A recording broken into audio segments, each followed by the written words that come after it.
Shri GM Donda Primary School and our e-learning session.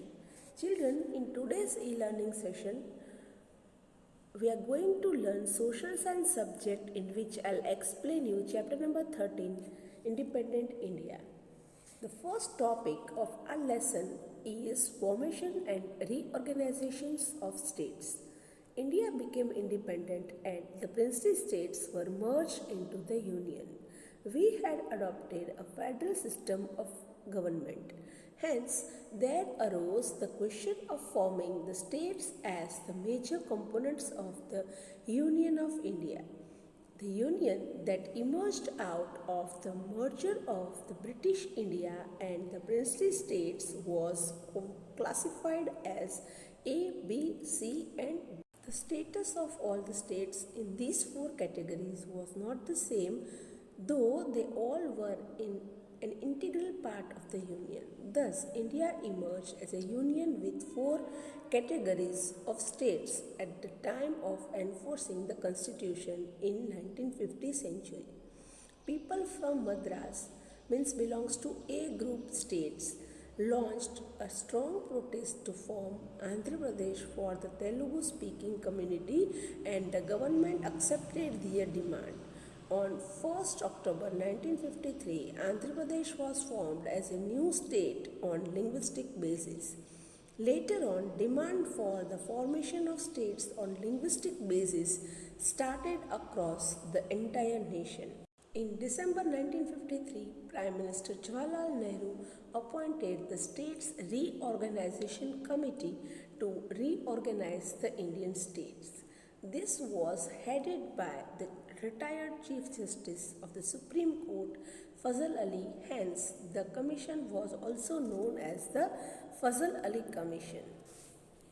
As per the recommendations of the States Reorganization Committee, the four categories of states were renounced and 14 new states with 6 union territories were formed. Most of these 14 states were formed on the basis of language except for Punjab and Bombay.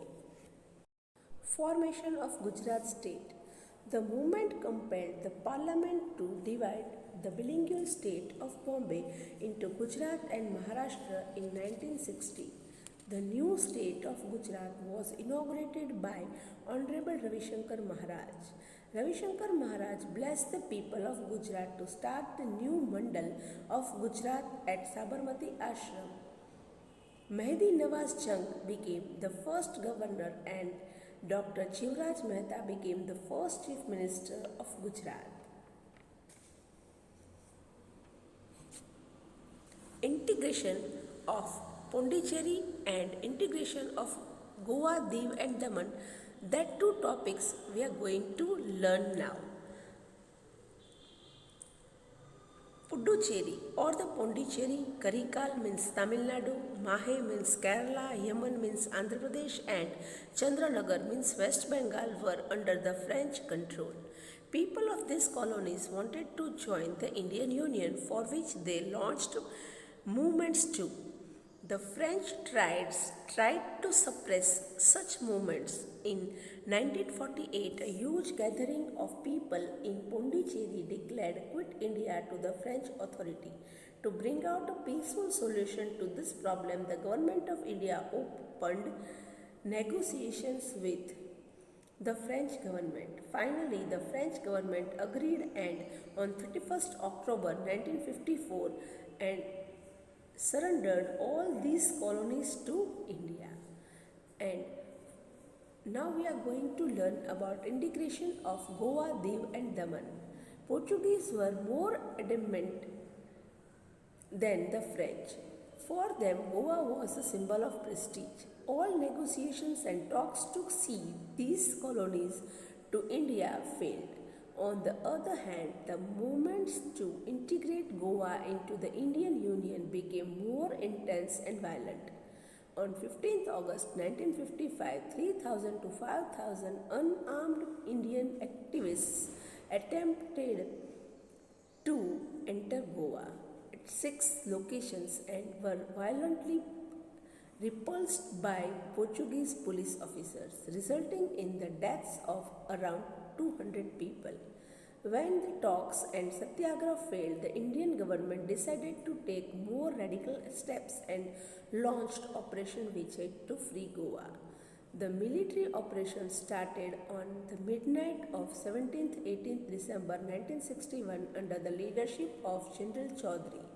The operation was completed by the next day afternoon. The Indians won Diu Daman and Goa and hoisted the national flag here. That's how the last of the remains of the Western Empire were terminated from India.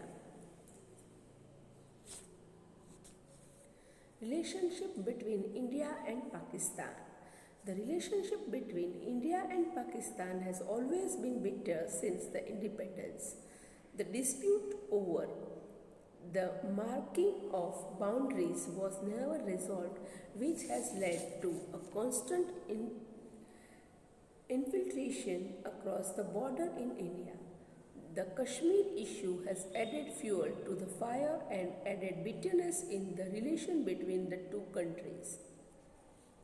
India and Pakistan were at war in the year 1948, 1965 and 1971. All the three times Pakistan was defeated. The Tashkent Agreement and Shimla Agreement are the two post-war agreements signed between India and Pakistan. However, Pakistan has not followed the clues of the agreement. When Pakistani forces entered Kargil in 1999, India had to use the military force. India today. Implementation of 5-year plans assured the age of industrial development in India in the true sense. Notable development has happened in the cotton, textile, sugar, iron and steel, engineering, chemical industries and coal mining.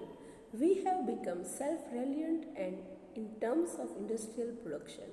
Marked progress has become evident in the fields of electronics, energy, computer, microchips, telecommunication, steel, fertilizers, cement and petrochemicals. On the other side, it is also true that caste discrimination still prevails in many parts of our nation. Though the Constitution has declared India as a secular state, communal tension is not an uncommon thing. The most bothersome problem of our nation is the widening gap between the rich and the poor.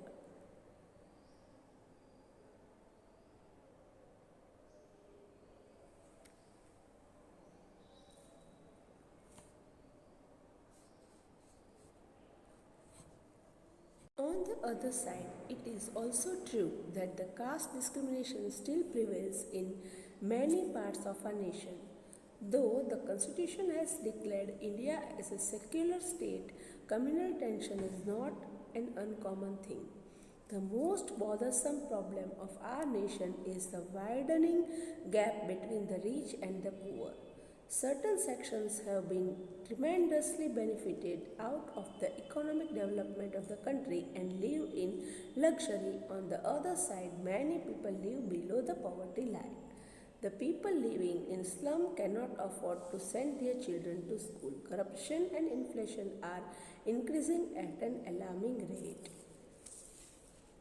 Our constitution considers everyone equal as per law, but in reality, certain Indians are more powerful compared to others. As per the ideals set by the Constitution at the time of independence, we have not been completely successful as a democracy, yet nor we have been absolutely unsuccessful.